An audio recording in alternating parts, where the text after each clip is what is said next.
It's your weekly breakaway for fun conversations on pro cycling. Come join us for another ride beyond the slipstream.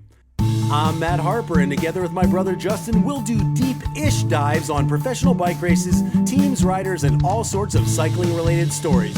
So jump in the saddle and tighten up those shoes. The road awaits. Allez!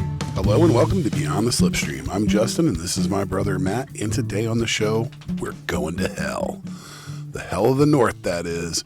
Yes, the season's third monument race took place over the weekend, a race that is arguably the single best day of bike racing all year.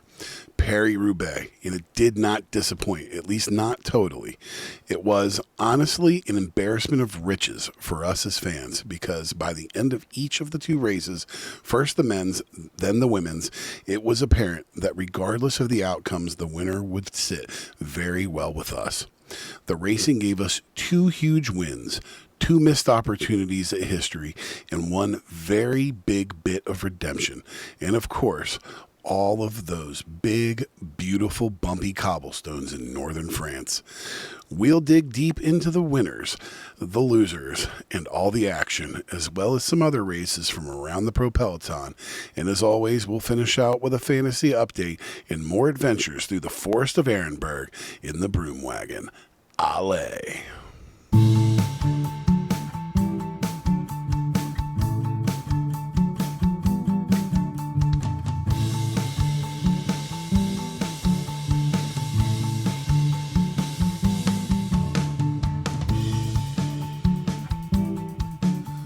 Welcome to the show, everybody. What a week of racing that we had. Maybe the best 7 days of racing that we will see all year long. And it literally just the whole week leading up to Sunday was completely ridiculous. Like, it was a great week of racing. And then Sunday just beat the hell out of all of it. All right. Like, literally almost made me forget all of the great things that had happened throughout the whole week. Did you love it? Yeah, it's a fantastic week. I mean, Scheldeprijs, it never gets better than that. It is the sprinting world championship. The sprinting, get a sprinting world championship. World championships. But it was. I am hard pressed to say that I have had a better 7 days of just amazing racing. You know, many stages in Itzulia were amazing, and then Paris-Roubaix did not disappoint, as the intro said. It was absolutely transcendent. I don't even like the word, like the superlatives that I need for this race. I might as well just go grab the dictionary. Fantastic. The Paris-Roubaix, I have to say, I feel like in my mind, like Milan-San Remo is my favorite monument of the year. And I think a lot of that has to do with, like, number one, the fact that it's the first monument. Like, it's really like the first, like, really big moment of the year. There's some other big stuff before that, of course, Strade Bianche and everything. Always huge, super fun to watch, et cetera, et cetera. The Via Santa Caterina, the whole deal. Like, it's great. But it's not one of the five. You know what I mean? It's Monument 6, which is fine. So then MSR is the first one, and because of the Cipressa and the Poggio, the way it finishes, it's always guaranteed to be like 10 minutes of excitement, 15 minutes of pure excitement, and it's the first time of the year, and it's just like this big sort of like the initial crescendo of the year. But I gotta say, like, I love Paris-Roubaix Day, like, on a level that I don't think I even fully appreciated until this year, because it was kind of shades of last year for me, the way it played out again. I'm so happy to jump out of bed at 4:30 in the morning and start watching the coverage from word go. I love the fact that the wife and kids are going to be asleep for the next 5 hours. Like, I got this race all to myself, and truth be told, I watch it on my phone for the first several hours up in the kitchen, kind of getting the day, getting the kitchen cleaned up and doing some work up there and stuff. And that's fine. To me, that's perfect for 3 hours of bike race or, of pregame and bike racing before we get to Ardenberg, you know. And so, yeah, it's just like the way it plays out. It's like you get this, I know I'm being long-winded. You get this like languorous opening section, but it's exciting, man. It's Paris-Roubaix. There's just so much excitement. It's like these cobblestones are just lurking, like looming in the future, and it just builds and builds and builds. Yeah, every kilometer that ticks off, the tension just ratchets up and up and up. And at least for me, it was like I couldn't believe the utter chaos that started happening basically from 100 and probably 20 kilometers left till the end of the race. I mean, it was drama filled. I mean, you were on the edge of your seat the whole time. And that's what it is. That's why it's the best one. That is why it's the best one. Even though there's no crazy climbs or anything, it's like shit just starts happening with 100, like you said, 160 kilometers to go, and it's happening.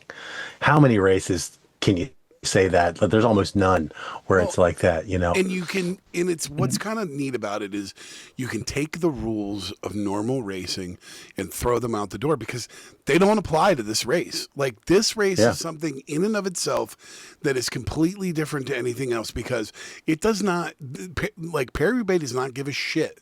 All right, how many watts you can do.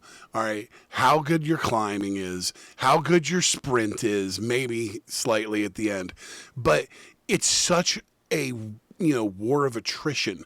All right, it is who can last through this absolute completely bone crushing, soul crushing, route. And if you are one of the few that somehow can make it, into the lead group at the end, like you are given this, almost reverent position of being able to go for this elusive win that means so much to so many people. And it has the meaning is just incredible. It's so deep. There is just nothing like it. There is a reverence to it. It is a religious experience. It is a religious experience for the fans and for it's Easter Sunday and Christmas Day and the winter, the summer solstice, the spring solstice, all wrapped up in one. I mean, it's just the stakes are so high. It's so iconic. It's so unique. I mean, everything about it is just absolutely incredible. Yeah, there's nothing to not like about this race. Well, there is something to not like about it. We're going to get to that in segment 2. But I was listening to the cycling podcast from yesterday, and they had made mention that typically you want to watch the best rider do the best ride and and it's like this race does not give a shit about what you want. All right. It doesn't care. It doesn't care about Tadej Pogačar being the world champion and the best that ever did it. It doesn't care about Matthew Van Der Poel being the best, single day racer of a generation. All right. It doesn't care about Filippo Ganna being the best, time trialist, in the world. Yeah, best one day form of his life. Yeah. Does not matter. It literally doesn't matter because almost every single person that was in the lead group of this race had some sort of problem. Like, it was, I had it in my notes. Rex and Mex is what, defined this day. And there, Florian Vermeersch, ate shit on the ARENBERG, and it's unreal. And just that was one of 100 things that happened in this race. Well, and you have to have your head on a swivel to catch it all. Yeah, and with the Rex and the Mex, it's like it was really interesting because Pog was like one of the very first ones to he had I think it was a mech in his case, his first thing there, and he ended up like way behind the peloton and had to catch back on. And because it's Paris-Roubaix, because everything is so heightened, even though this was with 100 and God knows how long K's to go. Like, it's so far away from the finish line. In any other race, you're not even waking up for this. And yet in this race, you're watching like, oh God, what could happen? No, he'll get back in. Will he get back in? Like, you know, and it's crazy.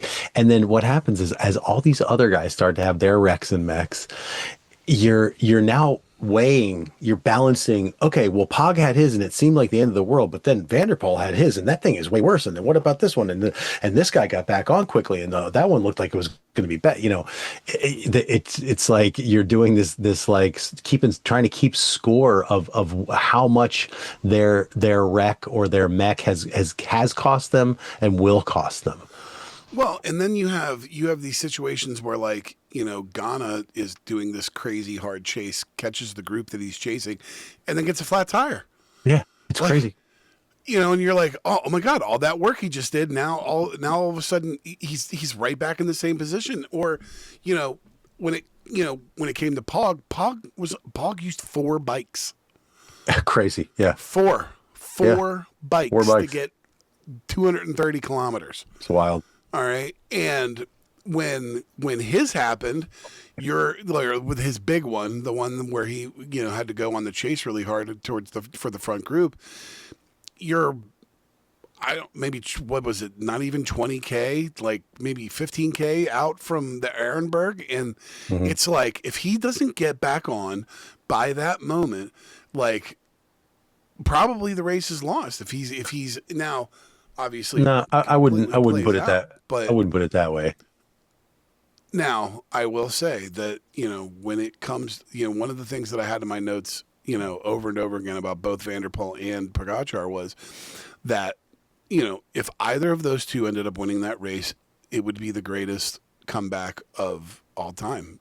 I mean, it just, especially in Van der Poel's case, Van der Poel's, you know, mechanical on the ARENBERG was the biggest debacle that I can remember in recent history when it comes to trying to get on a bike, get off a bike, you know. Do you know what happened with that? You know, like Philipsen's on this like new like cutting edge bike. They're both made by the same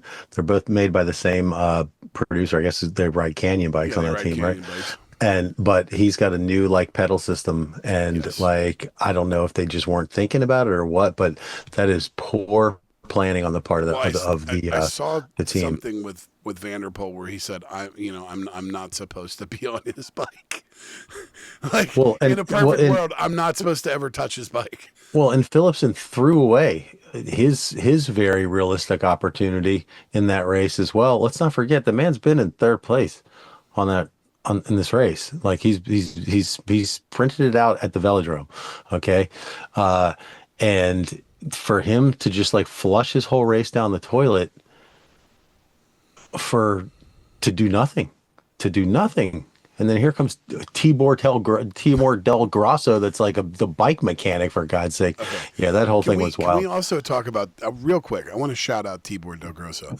So that's like his boy on the cyclocross track. Yeah. Like they are connected at the hip throughout the off season. And that was his boy from last year in the Tour de France. They had that crazy long range breakaway. One of those two long range breakaways that MVDP had. Anyways, what I guess the thing that I'm surprised about, and I mean, I guess it's the heat of the moment type of situation with this, is that, you know, Van der Poel is just like, I have to get moving. So I assume that that's what it is. Do you think that had he just like waited for a wheel or got Del Grosso's wheel, that it would have been okay? Maybe. Like, I mean, I'm not lost less time wasting his time jumping on a bike that he couldn't ride, and then being separated from his bike and having to walk back to his bike. There's 200 different scenarios that would have got him back on his bike quicker than what happened there. He lost over 2 minutes in that thing. Over 2 minutes. That with two teammates near him, for him to lose 2 minutes is inexcusable. That is a major F up on the part of that team. But honestly, you're hosting the show this week, We haven't even started with our first subject. You got to get us back on track. I know it's All fun right. to talk about all this stuff, but we're burying the lead here. So it is no secret that I am a diehard Jumbo Visma fan, Visma Lisa bike fan. In your honor, award in your honor, as well as Mr. Van Arts. And Wout van Aert gets essentially in a two-man breakaway with the world champion, and in almost all cases, this would spell disaster for Wout van Second, but not today. Not today. If recent history is to be, is if recent history is what you're going off of, yeah. I mean, how many times has he been out there in these situations and just like it just never seems to go his way. The last time it did was the final stage. I mean, You know where I'm going. It only works when it's against Pog, apparently. yeah. Well, it wasn't against Pog in the Giro when he won in Siena. That was against Isaac Del Toro, Pog's teammate, the heir apparent to Pog. Pog Light. Yeah, Pog Light, exactly. Diet Pogacar. Yeah, exactly. And it's crazy. It's like he has all this bad luck, and yet, I mean, it was 2 seasons ago that it was really bad. That was a grim season. That's when he went down like in Dwar's Door or something like that and was out for a long period of time and then just never put anything together in the rest of the year. Then was last year the Olympic year? 24 is the Olympic year. Or no, last year Tour de France is when he won the last stage on the Olympic course. That's where. So basically he comes back the next year after the horrible year. He comes back and he doesn't really win all that much, and he has a little bit of injuries, but he does deliver 2 absolutely iconic victories, right? 2 iconic victories. Don't forget, he was leading the points in the Vuelta at the end of the season in 24, and ended up crashing out. And I think it ended up going to like That's Felsen right. or something. Yeah. Yeah. Mm-hmm. And so he was like on his own little like arc up, and then again got sidetracked, and that was 2 times that he's had like fairly like big setbacks as far as his schedule is concerned. But you're absolutely right. 25 rolls around and he gives us 2 of the most iconic wins of the entire season, once in the Giro, once in the Tour. But you have to consider a couple of things about those wins, though. Okay, these are both Grand Tour stage wins, something that Wout van Aert has already done many, many, many times. You know what I mean? Now, it is interesting that they are both in their own way absolutely iconic. In the Giro, it was because they were doing the Strade Bianche finish. That doesn't happen all the time in the Giro. That's special. That's a different time of the year visiting the Piazza del Campo, and it's also a place where Wout famously had his biggest win outside of any of his Tour de France and his Grand Tour stuff. His biggest win was Strade Bianche in 2019. You got to go way back to when he won his one and only monument, but he goes back there and he takes this iconic win. Beautiful. It's epic. The way he does it is glorious. And then a month and a half later, we come to the Tour de France, and they're doing the Olympic thing. I mean, everything about it is so special. And yes, he drops Pogacar to win that stage. But here's the thing. Once again, it's still a Tour de France stage. You know what I mean? Like he's already got a whole chest of drawers full of those things. And he dropped Tadej Pogacar, but it wasn't to win the yellow jersey. Tadej Pogacar still, okay, so this is the point I'm making. He's a Belgian rider and has never won one of the really big, Flandern type prizes. Right. Even though Paris-Roubaix is technically a French one, but it's that same part of the world. The end of it might as well be surrogate Belgium, because it is. Yeah, it's either of those 2 races. For a guy like Wout van Aert, it's those are the 2 races: Tour of Flanders and Paris-Roubaix. You got to get one of those. You know what I mean? And even with those amazing wins last season, it's just like, nah, like, yeah, you never won Flanders and you never won Roubaix. Like, you're not done, buddy. Like, you're not done. Like, thank you for that. Those were amazing, but there's something missing. And a big part of what was missing, it was not beating Tadej Pogačar. It was beating Mathieu van der Poel for a big, big, big prize. Yes. That is the thing that Van Aert has not done, that has plagued him. And he's been such a trooper through it and kept his spirit high and kept going and kept winning Grand Tour stages and doing stuff and being Wout Van Aert. But it had to eat him alive that, you know, we've talked about this. We've done entire shows on this. You know, Van der Poel is just better. Like, he's had a more legendary career and he's just got more W's up there and he's done more. End of story. They were early rivals, and when it comes to that rivalry, Van der Poel went further. But wow. But I'll tell you what, there's something that Wout has that Van der Poel doesn't. Van der Poel is Dutch. He is not Belgian. Mm-hmm. Okay. And you can say he's a surrogate Belgian all you want, and you know, his dad and his grandfather and da da da da da. No. He's Dutch. All right. Yeah. Wout Van Aert is Belgian.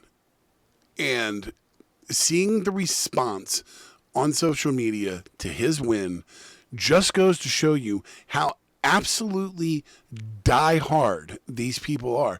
And he's beloved. This is as far as I'm concerned, his biggest win of his career. Period. 100%. All right. There's nothing that he has won that's bigger. He did it in, you know, emphatic fashion at the end of a very long, very hard, and probably will go down as one of the best Paris-Roubaix in history. It was amazing from start to finish. It was absolutely transcendent. But he's been circling the rim at this race for years. He is a second, a third, and a fourth in this race. But he's never got the big prize. And now he has. All right. And what a weight off of Wout Van Aert's shoulder that has to be. That he finally has got the big one. That he's raised that giant rock in the sky. All right. And now, no matter what, if he doesn't do anything else for the rest of his career, he's got that.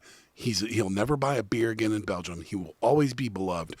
But does this open the door for him to take some pressure off of himself, put it firmly on Remco, and go out and win some more races? You want me to answer that question? For the answer to that question, you need to look no further than Augusta, Georgia, yesterday afternoon, because Rory McIlroy was a relaxed dude that has already won the Masters, and my man just kept it dialed the entire time and did not get flustered, banged balls off into the woods and banged him right on back out of the woods and got up and down and like just took care of business. He won last year. He doesn't care. It was an entirely different guy. The weight of the world's off his shoulders.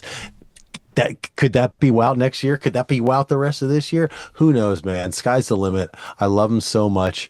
However, his accomplishment came at the expense of something that, to be honest, I think we were both kind of actually more rooting for. That's why I said in the intro, this is an embarrassment of riches, because Wout Van Aert and everything that we just talked about, that's our consolation prize. Yes. Pogačar is not able to complete the cycle to win all the monuments in 1 year. I mean, a giant storyline just died. Like, that would have been all we talked about for the next until Lombardia, basically. Like, well, yeah, because he will win LBL with ease, and he'll probably will win Lombardia. But now this is the new MSR for him. Now he's got to crack this particular nut. And I have to say, after watching MSR, for the last couple of years, and then watching this yesterday, this one is a wild card, dude. Like, you can't, MSR, he can push harder. It's racing. It's tactical racing, normal everyday racing. You can't predict what's going to happen in this race. It is not the same as everything else. And this is I could see this one being the hardest one for him to catch. Well, your point is valid, and yet at the same time, you can look back in history. You can look back in very recent history and see Matthew Van Der Poel won it 3 times. Tom Bonin won it 4 times.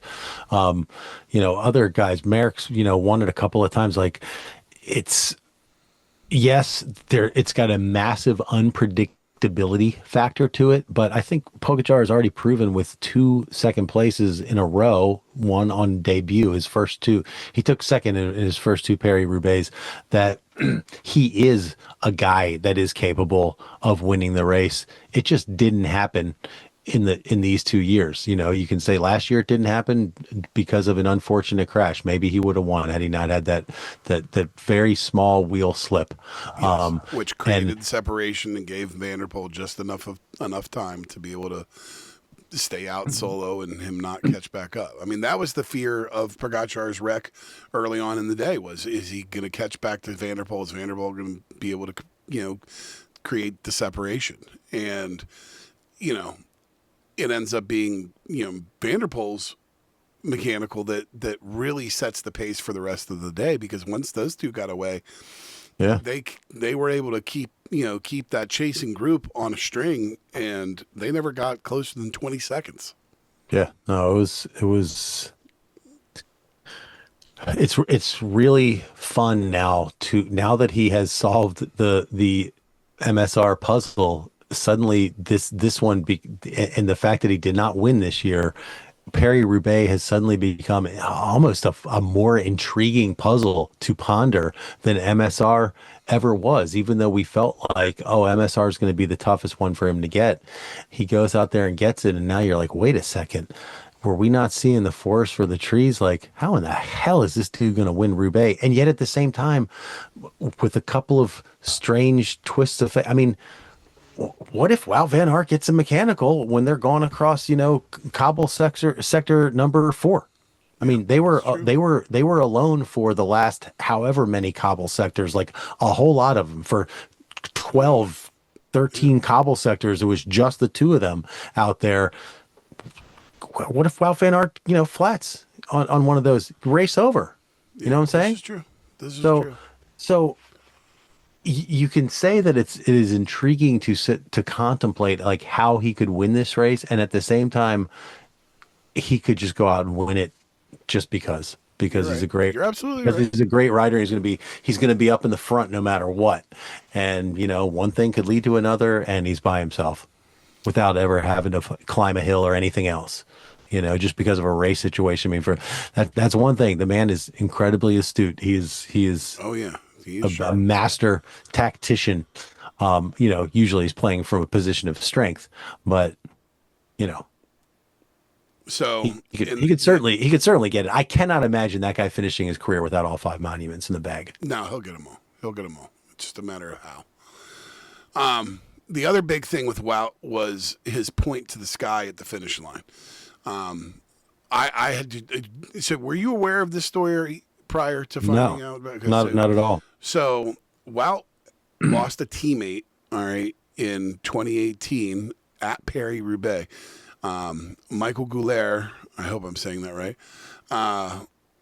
was 23-year-old Belgian cyclist. He was on the same team as Wout, the Verandas Willems Krellen team, and he had a cardiac arrest incident on the race course and had to be life flighted away. Later on, succumbed to what had happened to him, and they crashed on the second of the 29 cobbled sections that year, and he has wanted to win this race for him, just so he crossed the finish line and point to the sky, for that teammate for the last 8 years. He has wanted to do this for him, and the emotion at the end of this race from him, from his family, from everything. I mean, I had tears streaming down my eyes, and it was absolutely amazing, and it was everything. And in the moment, I'm like, oh my God, I don't care what it is. I don't care about any of the other storylines. This is worth every minute that I spent watching this morning. Yeah, And don't. All right, so don't say anything further about that because I do want to get into that a little bit further later in the show. okay.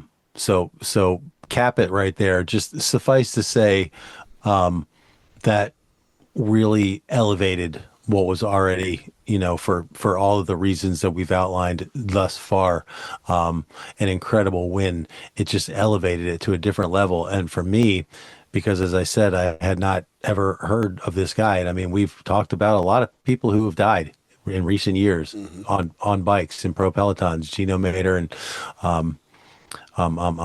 Muriel Ferrer, most recently. I didn't know about this. So, yeah, it gave it a lot more depth for sure. Now, I will say that,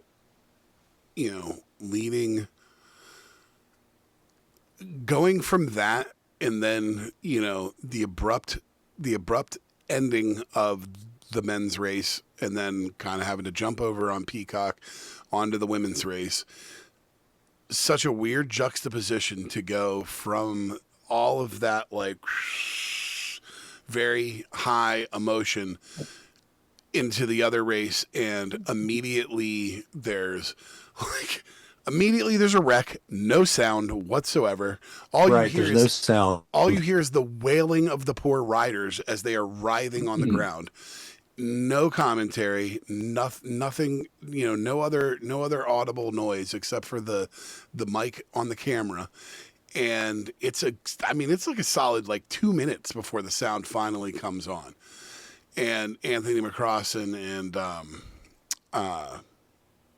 Hannah Walker finally, come on the broadcast. And before we get into kind of the racing aspect of it,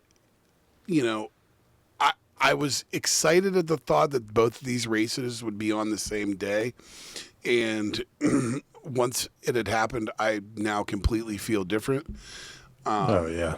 I feel like the ASO dropped the ball as hard as they possibly could when it came to the women's race. I feel like They did not drop the ball. Here's the better metaphor is they threw the women under the bus. That's the metaphor. I agree. They didn't drop any ball. This was very purposefully done.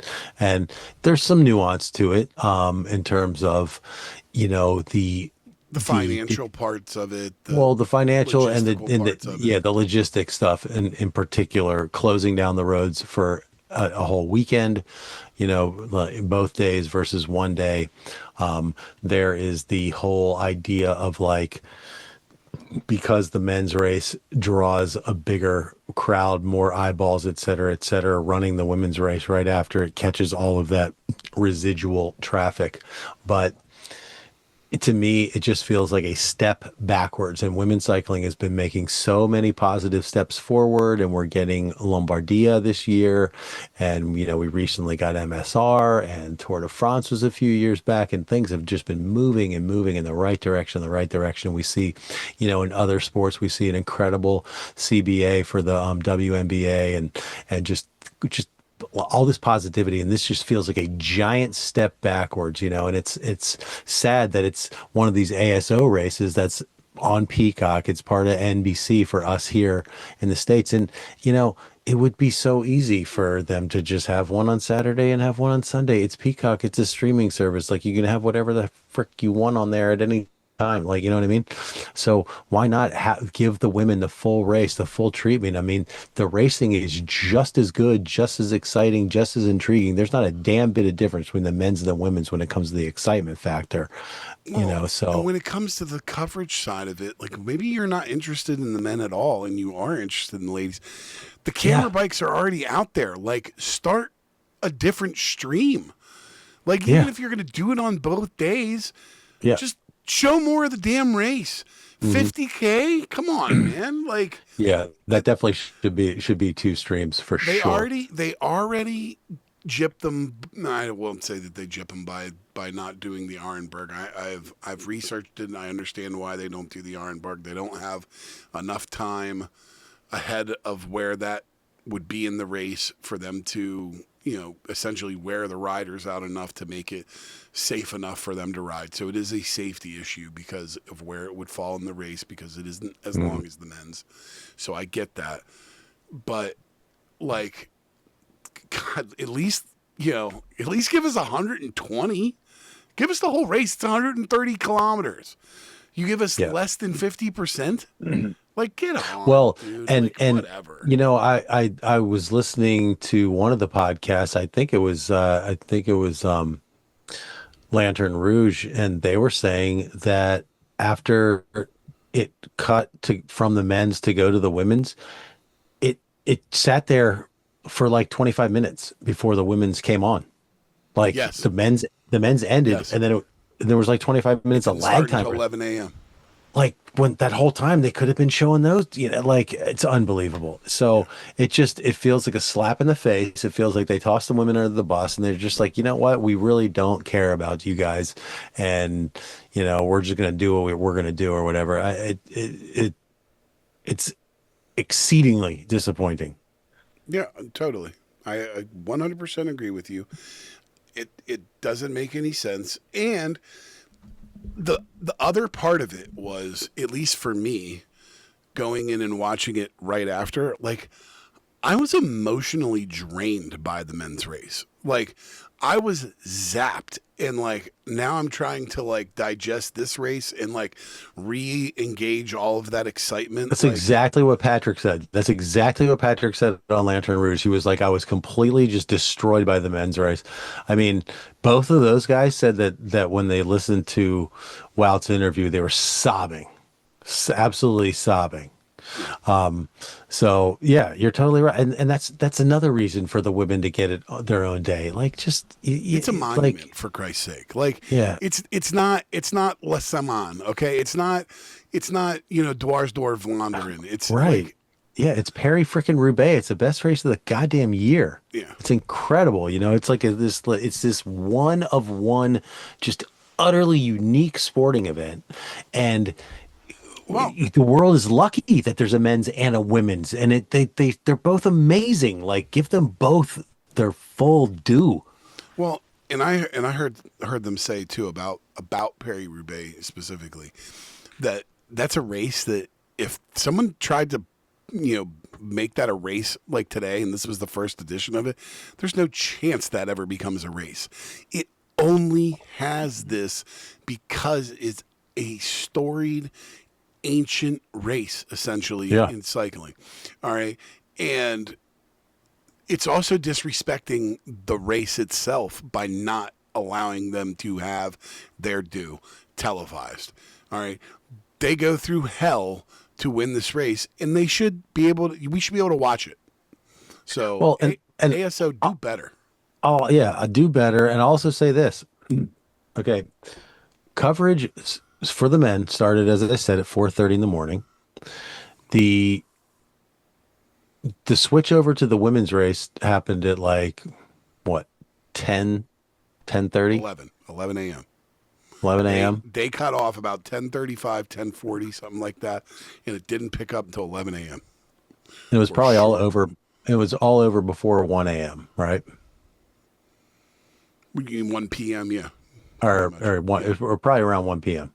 1 p.m. So here. Yeah. So 4:30. So 5. What would that be? How many hours total is that? I don't think that they started that race till like 2:30 in the afternoon their time. I know, but how many hours total is it from 4:30 in the morning until 1? Well, so that'd be 8.5 hours of coverage. Mm-hmm. If they can give us 8.5 hours of coverage, well then I would be in favor of saying, like, okay, then just give us the last 150 kilometers of the men's and give us 150 kilometers of the women's. Like, make it more balanced then. Yeah.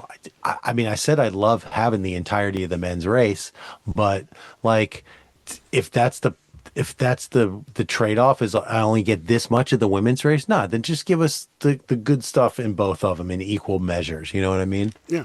Or how about they just do the whole thing for both races, like they did for the men's. Either way, it doesn't matter. Let's take a break. When we come back, we're going to talk the women's race. We're going to break it down. Stay with us. We'll be right back. Please check out our other show, Inglorious Brothers, a pop culture show with cult classic swagger. Search and subscribe in Apple Podcasts, Spotify, and YouTube, or click the link in the show notes.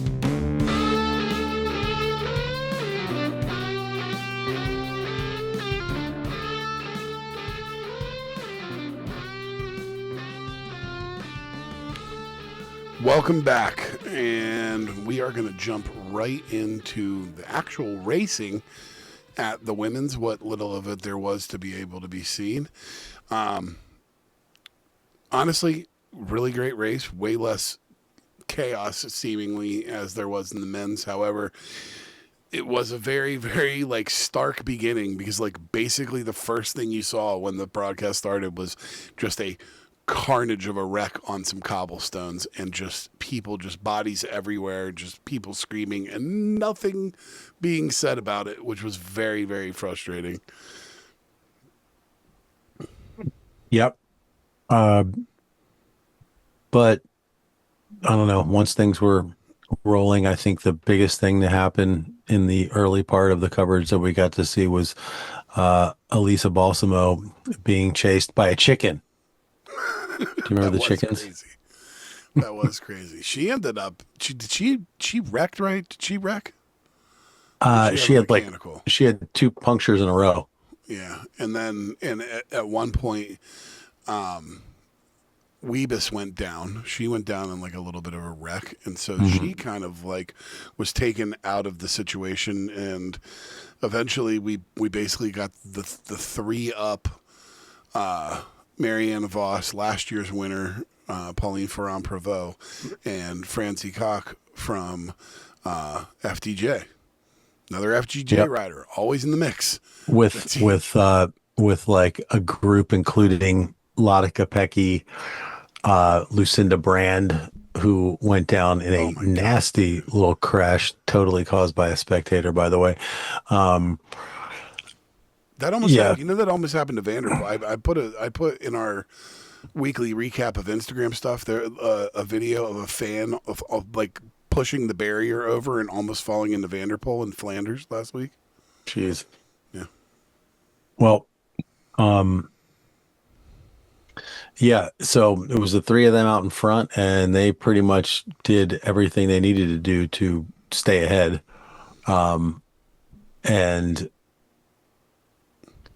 what can you say? I mean, it became obvious pretty early on that Ferrand-Prévot was racing in, working for Marianne Vos, and Vos looked good, dude. Like they both look good. There was like a couple of points where I couldn't decide if Ferrand-Prévot was like actually gassed or if she was just playing gassed. The kind of in the vein of the way the Pogacar was working WOUT like through most of the men's race, like the latter part of that men's race. But she had that one moment where like she kind of like got strung off the back of the 2 of them, and then she came back, and I thought she was about to just bounce right past them both. And it happened more than once, yeah. And I mean, it was so blatantly obvious that she was working for Vos because, there was more than one occasion where one would have thought, like, I mean, let's not forget last year when she won, like she was away by herself for, a 20K, something good number of kilometers at the end of that race. I mean, that would have been the move. I mean, just in a normal 2-on-1 situation,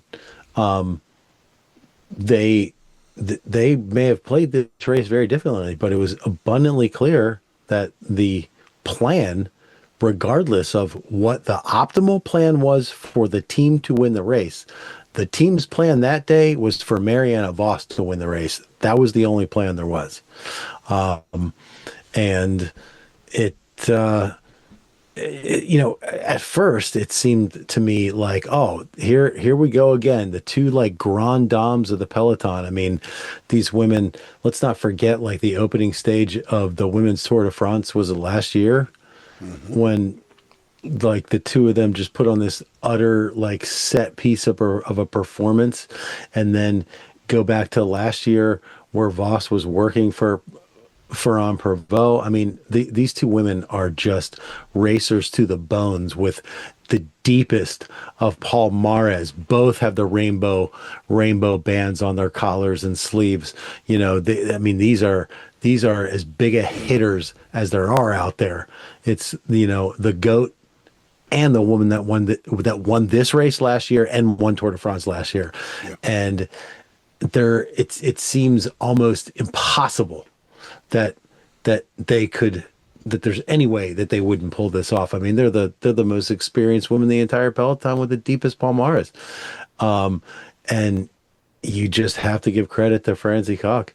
And it's like she has I don't know, man. I think people had questions with her moving over to FDJ, obviously, with, Demi Vollering. And I think there was a lot of question marks, and she answered a lot of questions yesterday, man. Let me tell you, because, she beat probably the best, women's bike racer, in history, right? At least as of right now. And yeah, two of the best, straight up. Yeah, but I really do think that by the end that Ferrand Prévot was really not in it, and Ferrand Prévot could have come over the top when she bridged back onto the two of them on more than one occasion. She could have gone over the top, and but would she have stayed away? Is the question. Caught Koch hesitating. I don't know. You never know. You never know what could have happened. I mean, it's Pauline Ferrand Prévot we're talking about. Now, do I believe that she would have won? Probably not, but you never know. What I see is Francie Koch was there to help Demi Vollering in some big wins this year. Who was right there on the Via Santa Cata Maria with Elise Chabet? Francie Koch, setting up Elise Chabet. And this is a perfect example of someone who functions, maybe in a greater percentage of her team role is as a domestique, as a helper for other riders, but they know when to give her shot. And her form has been stunning this year. Absolutely stunning. She's just got like tons of top tens, and her team has been utterly successful, and she's been a huge part of it. Like, well, and you can't take it. You can't take the win away from her in any way, because, she played it perfectly on the velodrome. Yes, I mean, yes, absolutely. She held the shorter line. She held the inside line. All right. She did not give up the inside line, which would have spelt doom for her. And look, it was as close as you could possibly get it. And she won it on the bike throw, and she knew it. And I think Voss was like, had it in her head that she was about to win that race. And she got beat at the last second. And you know what? Well, if you see the helicopter shot, the front-on shot with the foreshortening made it look a little bit closer than it was. She actually won by about a half a bike length. It was totally clear to both of them who the winner was. I just think you're totally right. She played it perfectly in the velodrome. I mean, I thought it was so clever the way immediately upon entering and hitting that first turn, she went up high. And you notice Ferrand Prévot rode basically on the inside edge for the entire first lap. And while Francie Koch was up the highest, and Voss was inside of her, and Koch was able to, when she finally dropped down in, get much better positioning on Marianne Voss, and Voss had to come around the outside, and Should do way more work. Yeah. And if it's Paris-Roubaix and that velodrome, you got to be on the inside. Why Voss? I mean, that was Voss's mistake. She maybe there's a scenario where she wins if she somehow can get on the inside of Francie Koch, but that woman's fantastic, man. She's having the season of her life right now, and she gets the biggest win of her career. Very disappointing for Voss. I mean, absolutely, especially with everything that's happened in her life in recent weeks. Obviously, just lost her father. Mm-hmm. It would have been a huge, great bookend to her career. And she already said she'll be back next year to go for it. She didn't keep going for it. Who knows when this woman's career will end? She's got a never-ending contract with Visma. By the way, she is 20 years in the pro peloton. Insane. And she's just like, 2006. and I she heard is that still today. just like right there on the cutting edge, right in the mix. I mean, it's just, it's absolutely sick. So, she'll be back next year. Uh, but you know, kudos to Franzi Cock. Like, Absolutely. I'm so impressed with that woman. Like, she just to go 2-on-1 against those two, like that's you didn't just win Paris-Roubaix, you beat Mariana Voss and Pauline Ferrand-Prévot in a 2-on-1. That is sick. Visma needs to really work on the 2-on-1. And Their off season. Their off or season. or the 3-on-1 on the Or the men's side. 3-on-1. Well, other than WOUT this time, the 2-on-1, the 1-on-1. But now I will say, I don't think that there was anybody more disappointed with Marianne Voss not winning that race as me, because I really, really needed some points. I thought you had activated Liana Lippert. No, I activated Voss, not Lippert. Oh no, wait, there is no activation. You're either the way we have our new She's thing on. set up. Yeah, she's on. She's either on or she's decided off. to go with her because of her schedule over Lippert's. So no, I see. she was active. Lippert is my one single like alternate if there's a wreck. So And none of your women are down right now. no, I don't have anybody down. Gotcha. I think all my riders are finally back in racing. They're all choosing to race 2.0 races and pro races, and not they're not winning world tour races like your racers. So speaking of which, all right. So in the fantasy game, you had an unbelievable week. All right. So when we last talked, all right, you had 92 points total for April. All right. And I had 39. You scored 148 points this week. Good Lord. For an April total of 240 points. All right. I scored just 20 points. All right. So that brings my April total. Mariana Voss getting second place in Roubaix. Is that your 20 points? Yep. That's my 20 points. Jesus Christ. 59 points for the month. That gives you a cumulative total over the first, essentially, 3.5 months of 576 points. And I am on to your 368. to my 368. Brutal. It is brutal. But I have to say, the majority of your points didn't come from a guy named Pogacar this week. They came from the great French hope, Paul Sexas. That's right. Who had a week of weeks in the Itzulia Basque Country race, taking 3 stages, I believe.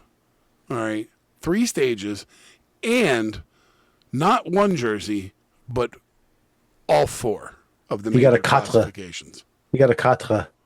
All 4 jerseys. I love it. So the jerseys alone garnered you 100 points. You had 18 points in stage wins, and then you pulled obviously points in other places as well. You had a third with Ferrand-Prévot. You had a second with Pog. Pretty nuts, man. Pretty nuts. Yeah, well, drilling down on the Sexas win, it's funny, like Carlton Kirby and who was it? Who was he with? That bald guy? Not Steve. Steve Cummings. Yeah, Steve Cummings. Steve Cummings, yeah. It was just raving about like what an incredible race it was. And I did think it was a good race, but I really felt like from stage 1, the handwriting was already on the wall. Like Sexas just like completely smashed the time trial, and both Ayuso and Del Toro, they were both down like over a minute after the time trial.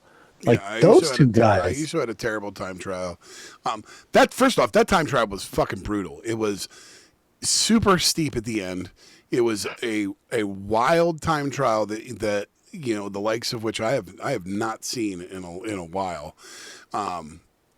It had a ridiculous end, and he crushed it. And it looked like Roglic for the longest time was going to win that stage. He was in the hot seat for a hot minute before Sexas got on the course. But you're right. I mean, it seemed like the week was won on day one with him, but that doesn't change how great the racing was. Stage 4 in my notes, I blew it up, and it literally said best stage so far. And that was the stage where Alex Arenburu won the stage. I mean, this stage was just like attacks. There was just shit going on all over this race, and I think that's what made it. And it's probably why Kirby thought it was so great too. It's just like there was so much other shit going on besides the fact that. Seychelles was kind of running away with it, but then, he was kind of keeping people within striking distance, but more or less, Go ahead. Sorry. Speaking of Carlton Kirby, on stage 4, he mentioned Benji Nassen from, yes. Did you catch that? Yeah. You caught that? You know what I did? Oh, I DM'd one Benji Nassen and said, hey, did you catch, McCrossan mentioning you on the broadcast the other day, and he DM'd me back. Oh yeah, I saw it. Not McCrossan, Carlton Kirby. Carlton. Nice. You got a message back from Benji. DM back from old Benji on I love it. Rouge. I love it. Yeah, that was fucking so now I've got the sports world pundits on my side. You excuse me, you've got your best friend Nielsen Palace, but I've got Orla and Benji on speed dial. So yeah, you need to get our podcast into their psyche. Benji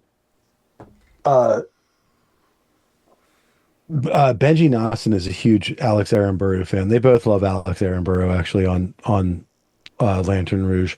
Yes, they do. Which is why Carlton shouted him out. And that guy's cool. He's an exciting racer, and I was glad to see him take that win. You also saw just more performance out of the crushing it this season Ineos squad with an Axel Laurent stage win and a final win from Andrew August on the closing day.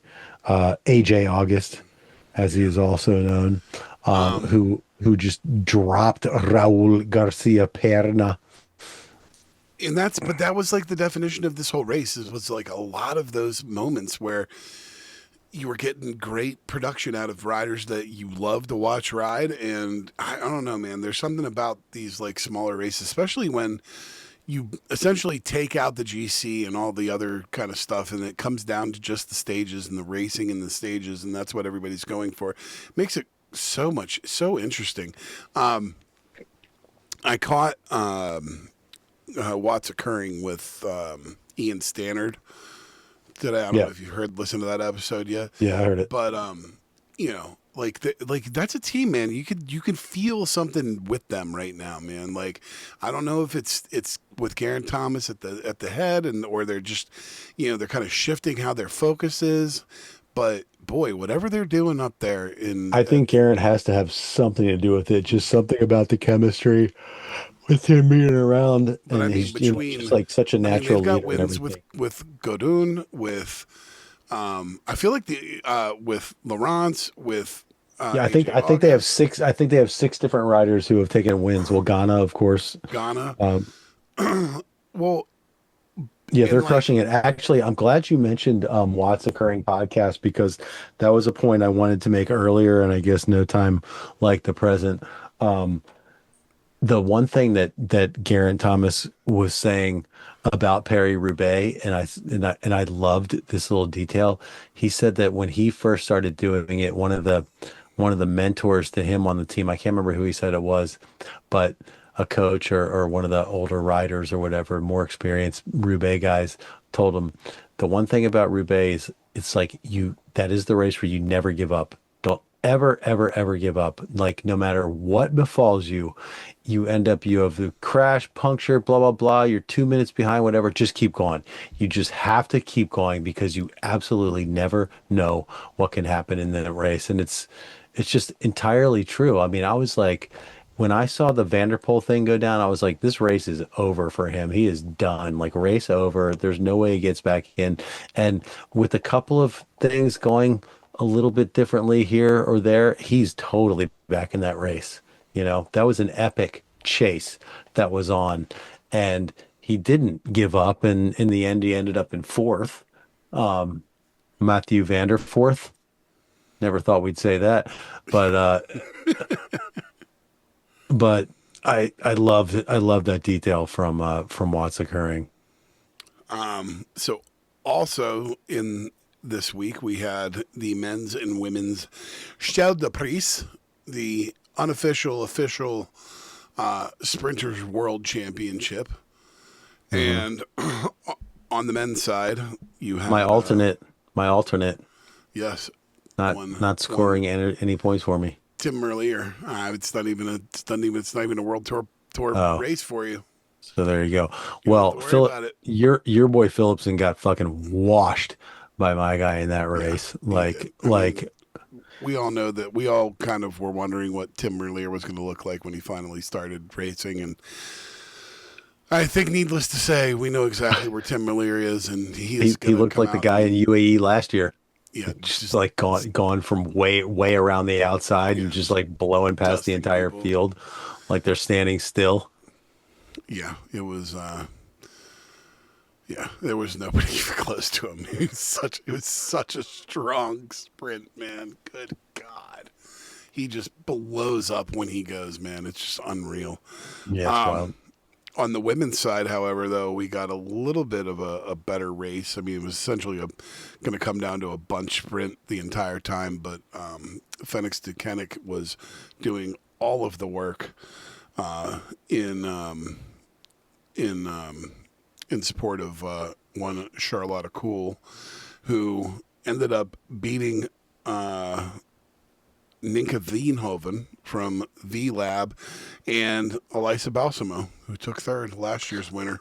Balsamo is transitioning to become something other than a just straight up pure flat sprinter.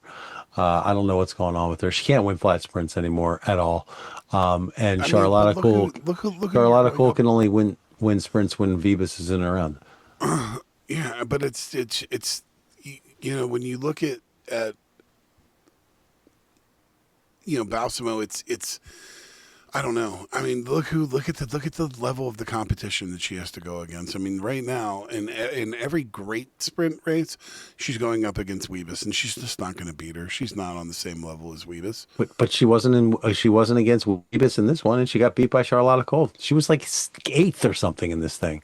Like she just is not. She just doesn't have it. But she was also like she finished pretty high in Flanders. So that's what I'm saying. Maybe she is transitioning away from being a pure sprinter. I'm not exactly sure, but yeah, Scheldeprijs. Yep. So, do you have anything else racing wise that you want to cover, or do you want to go ahead and jump in the old broom wagon and take her for a spin? I'm ready. All right, man. So what do you got this week? This week for my broom wagon, I am talking about the class on class, because we got a master class on class this weekend at Paris-Roubaix. All right. As we talked about earlier, this race, there's something that is just so special about this race. I listened to that SBS podcast out of Australia. One of the presenters on there is Grace Brown, who just retired last year or whatever. LBL champion, Olympic champion, one of the all-time greats. And she did her bit on Paris-Roubaix. She does these podcasts, like they're like little one-off things every couple of weeks where it's just like her delivering a little like monologue about something or other, and she did one about Paris-Roubaix, and she was just talking about how special it is just to finish that race, and it's for anybody racing, even if you're coming in 47th, to make that turn, that right turn, and you're in the velodrome at Roubaix. She's like, there's nothing like it. And then not only that, but you finish the race and you just kind of like go into the middle and you lay down on the grass. You know, it's like, it's so unlike, it's so unique in every possible way, you know, like even after the race is over, you're not like going down to your team bus or, you know, hanging out behind the, you know, whatever, like you're on a grassy field in the middle of a stadium, and it's like a freaking love fest. You know, it's just, it's so cool. You're just so happy. You're so caught up in like the history and the emotion. You're physically, your body is more sore than it's been for the entire year. And you know, it's just absolutely iconic in every possible way. And so what I think my point here is that it really brings out the specialness within its participants as well. And so we saw a master class on class coming in third place for master class on class. Almost immediately after Wout van Aert won that race and was collapsed upon the grass, sobbing into his hands, who comes right on up but Mathieu van der Poel, gives him a huge hug, like, yes. And it's like so genuinely happy for the dude. And it's just like, class, bro, way to go. Because, you know, van der Poel was trying to put himself into the 4-time club, which is occupied by like 2 guys, isn't it? Like Roger de Vlaeminck and Tom Bonen are the only 4-time winners of Paris-Roubaix. Yes. So, you know, he had big stakes on the line. Pogacar, as we already talked about, had huge stakes on the line. And of course, Wout van Aert sort of had like an entire redemption of his career on the line. So for Van der Poel to come over and give him that big hug and to be genuinely happy for him was really beautiful, and it was a lot of class. Class I would act. love to know what he said to him too, man. God, it'd be so great if they were mic'd up. For sure. All right. Class act number 2. And we talked a lot about this, but I tried to dance around this particular thing. Not only was it just completely obvious that Pauline Ferrand-Prévot was there to help Demi Vollering win that race. Marianne Vos. Marianne Vos, excuse me. PFP was not even racing this race.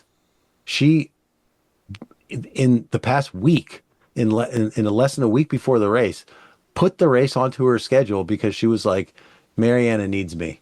I'm not planning on doing this race. I don't know if I have the form for this race or the fitness for this race, but I'm getting in this race because I'm going to do absolutely everything in my power to get this woman across the finish line first. That is how badly I want my teammate to win this race. Even though I'm the defending champion, I don't care about any of that.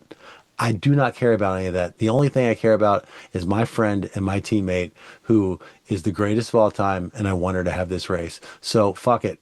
Put it on my schedule, coach. Put me in, coach. I'm ready to play. And she came out and she absolutely buried herself over and over again. She was dangling off the back with Franzi Koch, who's got arguably the best legs in the entire pro peloton right now. And time after time, she came back and did a little bit more work and a little bit more work. And as we saw, those tactics didn't quite play out for them. But kudos to Pauline Ferrand-Prévot, total class act, trying to help out her teammate, Marianne Vos.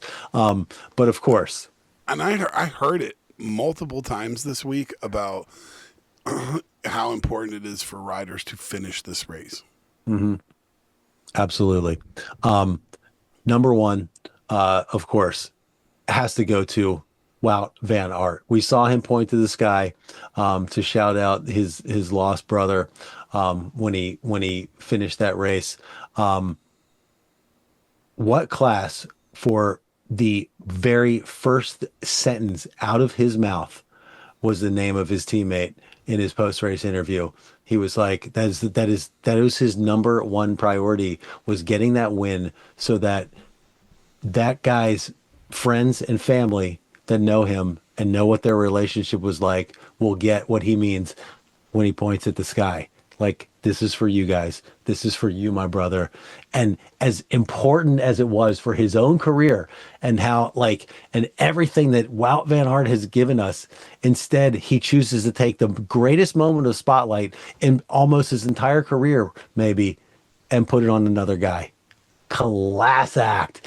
That's what Paris-Roubaix does. It brings out the class and all these guys. So that's my Broom Wagon. Class on class at Paris-Roubaix. What do you got? So I am. So I don't know if. Do you know about what happened last week at the Tour of Flanders with the train thing?